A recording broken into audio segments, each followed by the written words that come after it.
All right. So today might look a little bit different. I'm going to try to pause the video at some point. And first of all, welcome. If you're tuning in for the first time, this is a YouTube channel that is trying to get off the ground, automotive based, off-road adventure. Not necessarily off-road adventure all the time, but you know, we'll take you on our travels and all that fun stuff. So at any rate, I'm gonna play around with the pause feature today on the video, since I haven't really got a grasp on the video editing side of things yet, to where I can take a clip it and, you know, cut it out, or if I have to go grab a tool or something like that, I can just cut that out. So I've been working on the Ranger, and I noticed that there was a little bit of what it seems like oil. The more that I think about it, it might have been, you know, depending on what kind of how old the coolant was, or you know, if distilled water hadn't been used. It could have been some kind of sludgy buildup, but I really don't think so. It felt like oil. But that's neither here nor there. I got you a little bit lower on the tripod today. When I set it up yesterday, I had it clear jacked up to the ceiling, and I felt like I was sitting here talking to Paul Bunyan. Got all kinds of pokies on my bench here, man glitter. So at any rate, I was out there, and there were a few things I did to the Ranger that I probably should have filmed. I did the walk around. I mean, I can do another walk around, but I was, you know, checking out lights, seeing what worked. I got no blinkers, front or rear. I have hazards front and driver rear. No, and passenger rear, not driver rear. The headlight switch in the cab is a little bit finicky. Like the lights on my heater controls and stuff like that, they kind of flicker on and off. It's got headlights, it's got high beams, it's got the oil pressure gauge works, temp gauge doesn't work, but I've just been using a laser temp gun deal just to monitor that. I just sat and let the thing, we ran some Prestone, however you say it, total cooling system cleaner. It's supposed to clean the channels in your radiator and your hoses, as well as your heater core. It increases system life, and it is for use in all manufacturers, which just means that if your radiator requires, or not so much your radiator, but if your car requires a different kind of coolant, if you want to do a coolant flush, then this is good for that. So it said for a light clean, let it run for about 10 minutes. And for heavy duty cleaning, let it run for about 3 to 6 hours. Well, I didn't want to let it run for 3 to 6 hours, so I let it run for about 45 minutes. It got well up to full operating temperature. The heater vents and the floor vents and stuff like that, they don't seem to be working, and I don't understand why. I think it might be a ducting issue, because the defrost, oh my goodness, after that thing ran for about 45 minutes, it was hot. And I went out and I double checked the engine temperature. I'm checking it right off of the thermostat housing. And I'm thinking that the thermostat may actually be stuck open, if there's even one in there, because I don't see like silicone or anything oozing out. So it's probably in there. It's probably just stuck open, because that is one cold-blooded thing. I was sitting there having to feather that choke 15 minutes into it sitting there running. It just seems like if it had a good functional thermostat in it, you know, only cycling that small amount of coolant that's in the engine there, you know, it seems like it would have warmed up in, I don't know, 5, maybe 10 minutes. But so at any rate, we got that done. It's actually out there cooling down right now. So, but I didn't really want to, doing the camera by myself, that seemed like kind of an odd thing to film, because basically you'd watch me pour a product in, and then I'd hit pause because you don't want to sit and watch the truck run for 45 minutes. So I wanted to come up with some way to film that, but it just seemed dumb. So at any rate, like I mentioned, I thought I had some oil in my coolant. Now let me qualify this by saying I've seen failed head gaskets before. I've repaired failed head gaskets before. And I understand that sometimes they can show their face in kind of funky ways. And even intermittently sometimes, as odd as that sounds. So there's this product called K-Seal, permanently seals holes and cracks. No draining, no flushing. So this is a product that you just run. This is not a flush. This is not a put it in and then drain it all out. You add this into your cooling system, and it is supposed to seek out small imperfections in the gaskets and stuff like that. I've even seen people, heard of people that have had a small crack in the head or something like that. And I mean, it would have to be a pretty small crack, but that have had a small crack in the head, and this stuff went to work, and they drove it for a couple of years. Now, I haven't ever seen that firsthand, but I've heard too many people say it to not believe it, or at least not put some stock in it. So anyway, I've got oil in my coolant, but I don't have any coolant in the crankcase. So, I mean, I checked the oil. It's not down oil. It's not, I mean, it's right at the level it was when we changed it the other day. So it's just like, wait, what? Is it a failed head gasket, or was it just some goop that grew in there because it sat for 4 years? Well, more like 5 or 6, but anyway. Also, my exhaust.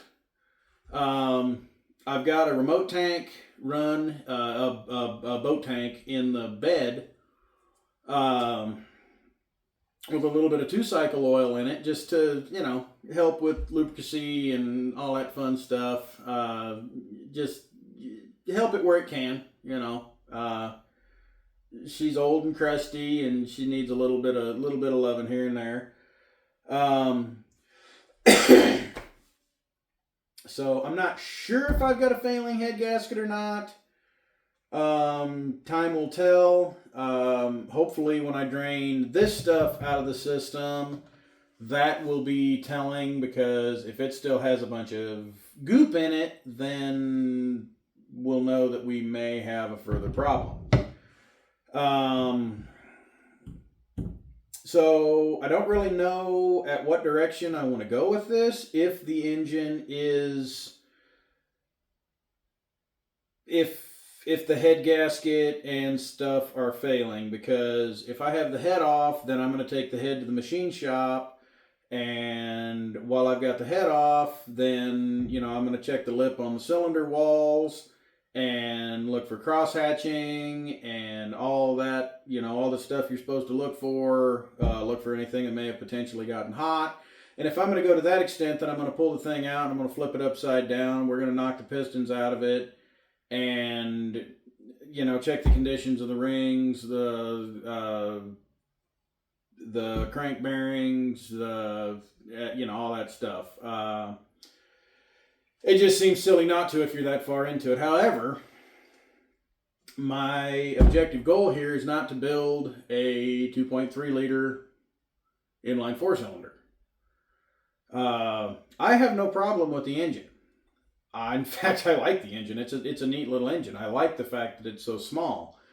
However, if I could find a bell housing, and to my knowledge and my research on the internet and talking to people that would be in the know, and even looking at, I think it's Atlas's catalog, precision, something adapters. I've got their catalog in the house. Anyway, nobody makes a bell housing that will go from a 2.3 liter to, I think it would be cool to do an MP435 and a 205 transfer case. Uh, because in addition to being able to twin stick the 205 because it's gear driven, we can then we've got that granny low first, which I don't remember what the ratio is on that, but I mean you can literally dump your clutch, it won't die, it'll just kind of lurch to life, and you just walk alongside your truck.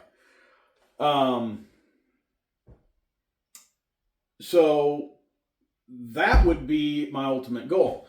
What's probably going to end up happening is a V8 swap with the MP435, because you can get a small block bell housing for a 302, get an old carbureted 302 with the MP435 and the 205 transfer case behind it, and just, swap the whole thing right in. I think it would be neat to do the 2.3 powered, because you're running, I don't know, 410 gears, 5. I don't know what my plans are. Budget wise, for the first little bit, when I find my axles, they'll probably run whatever's in them. But that transmission, it's automatically going to have a lower gear ratio there. Plus the addition of low range in the transfer case. And then, so that little 2.3 liter will have more than enough power to do what it needs to do, because the thing's going to be all gearing. Especially if I do like 529s, or was it like 513s, or, if I do something, a gear along that, along those lines. And up until this point, like my idea has kind of been to do a Dana 44 front out of a 70s Ford and then a 9-inch rear. But I've been doing some thinking and not knowing ultimately what tire size I want to go with. I mean, probably I don't want to do like 54s or anything like that. I don't want to get that crazy, but realistically probably run somewhere in the ballpark of a 38, maybe a 39.5, which I think measures out to 40 or something like that. Anyway, I don't remember.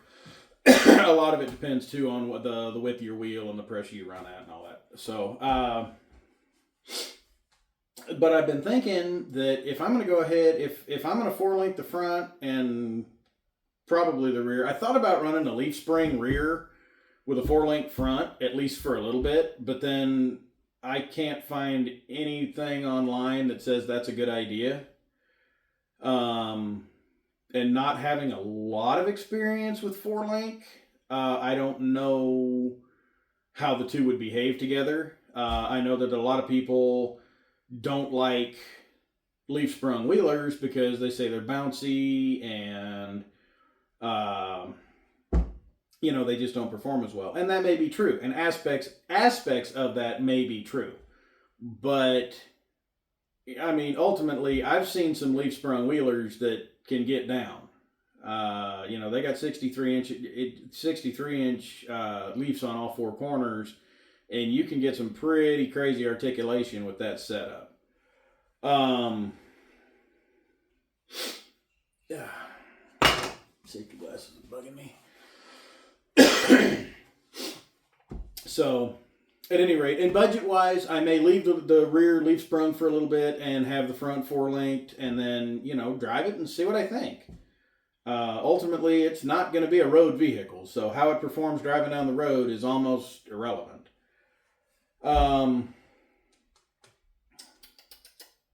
So, we talked about the coolant flush, talked about the head gasket thing. Now we're just kind of blathering on about future plans. I thought it, and that's what got me off on this tangent. But anyway, what I was thinking about is if I'm going to go to the trouble to 4-link it and do all that stuff, or have it 4-linked, because I don't have the facilities to do all that myself, at least not completely. Why not just look for a set of Dana 60s? Because I think, I mean, I can run Dana 60s on 38-inch tires. I don't think, not the strength of the axle. The strength of the axle is fine. You can run a hell of a lot bigger than that on 60s. But obviously you don't want to run something with a great big differential on like 33s because you're just going to be dragging your rear end all the time. So that aspect of it. I mean, I think the 38-inch tire, 39.5 tire will have give it more than enough clearance to where it's not just more of an obstacle than the obstacle. So just kind of a thought. So I don't know what I'm going to do. I don't know where I'm going to go with that. But I figure the brackets, yeah, sure, the bracket kits are going to be a little bit different from the Dana 44 in the 9-inch to the Dana 60s, but fundamentally it's the same thing. I mean, it's going to be a truss kit.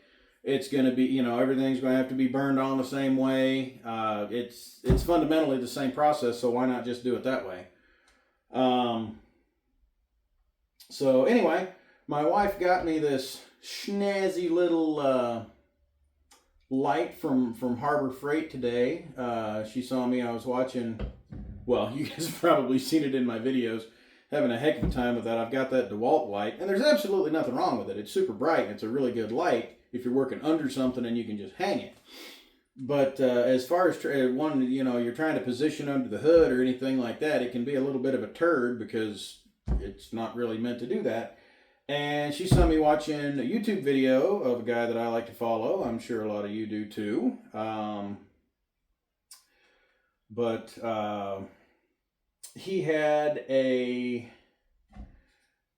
DeWalt rechargeable. It was CUSB rechargeable little work light that was also magnetic. So we were at Harbor Freight, and my wife found this little guy for me, and it's actually pretty good. I've used it. I checked it out today when I was working under the hood trying to find the the petcock for the radiator on the Ranger, and I just magneted it to the hood. You can kind of position it. It's got a little collar to where you can lock her down, and then got the little button it turns on. And we'll see how long the batteries last. The habit I've got to break is leaving it on when the rechargeable ones. It's no big deal, if you forget and leave it on because you recharge it. This one's not rechargeable. I suppose I could throw some rechargeable batteries in it. Well, as far as what I've got on the bench, the only other thing I've got to talk about before I go out and see if that thing's cool enough to drain yet is I've got this guy here, which is the lower part of it's the skid plate part, I guess, of my the bumper on my Jeep, and it has I don't remember why I took it off. There was a reason. I think it had something to do with the steering box. But it's been in here glaring at me, and I glaring at it to probably throw it in the blast cabinet. I'll drill the badge off so I can rivet that back on, not destroy it. But I need to get this thrown in the blast cabinet and get it cleaned up. And then on my... Is that really a washer stuck?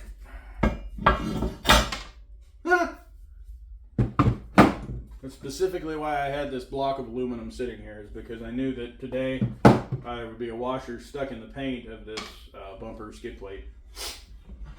There are no accidents. So at any rate, I gotta get this cleaned up. I might actually not tomorrow. What is tomorrow?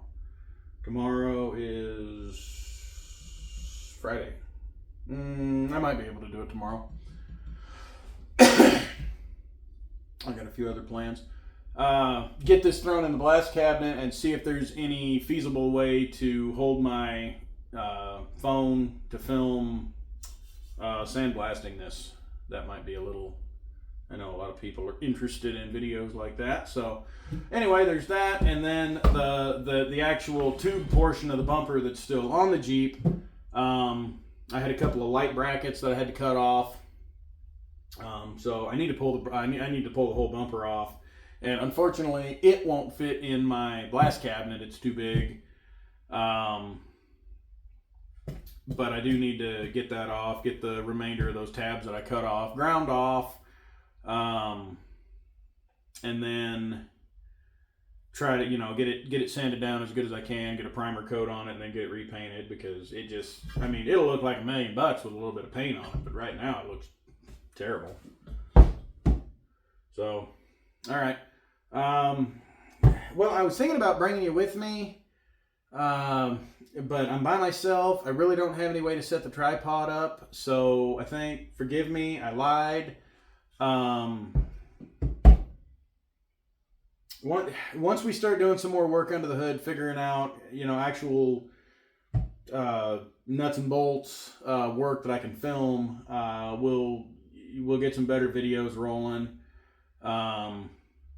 Like I said, right now a lot of it's money. I just got paid, so I'm trying to get some get the little projects going so we can film that stuff and keep some videos coming. So I think for right now I could pause it and I could go out there, but I think we've pretty much talked about everything that I wanted to talk about today. I kind of got you up to snuff on where the Ranger's at. I did get the fuel tank dropped out of it today, so that went pretty well. Super easy, really. I already had the fuel line disconnected. I had it pinched off, and so anyway, that's kind of where we're at. The stuff to fix the tailgate is still like, I ordered some microphones. You have to have microphones to fix tailgates. It doesn't work without them. But I ordered those microphones. I ordered the little tripod kit. I ordered the cage nuts to fix the tailgate. I think it seems like there was something else I ordered, little stuff, but it hasn't even shipped from Amazon. And I guess I understood that a while back they were on some kind of strike. So, but I think I understand that they're not on strike anymore. So I have no idea. The stuff will get here when it gets here. But in the meantime, it is what it is. We'll just keep rolling with what we've got. I'll try to keep the topics of these videos, just the shop talk, sitting here at the workbench videos, somewhat interesting, relevant, and again, guys, if there's anything that you want me to talk about, any topics that you want me to touch on, like I said, I don't want to get political. That's not even something that I care to involve myself in the YouTube world, or just online in general. But if there's anything you want me to talk about, drop it in the comments. If you like the content, like, subscribe, share it, comment. If you subscribe, hit the little bell so you can see when I post. And word of mouth, guys. Don't hesitate to tell your friends. I understand that right now a lot of the content isn't the most epic stuff, but if you bear with me, hang with me through the not so epic stuff, it will improve tenfold here. I'm really hoping within the next few months, 6 months, 8 months, few is kind of a relative term, but we'll see where this goes, and I've got big plans. We'll see what's in store, and we'll just keep on keeping on one day at a time, and all those other cliche comments of it is what it is, and it ain't what it ain't. All right, well, I don't know if my head's probably chopped off right now because I got the camera flipped around backwards. So anyway, thanks for hanging out, and have a good night, guys.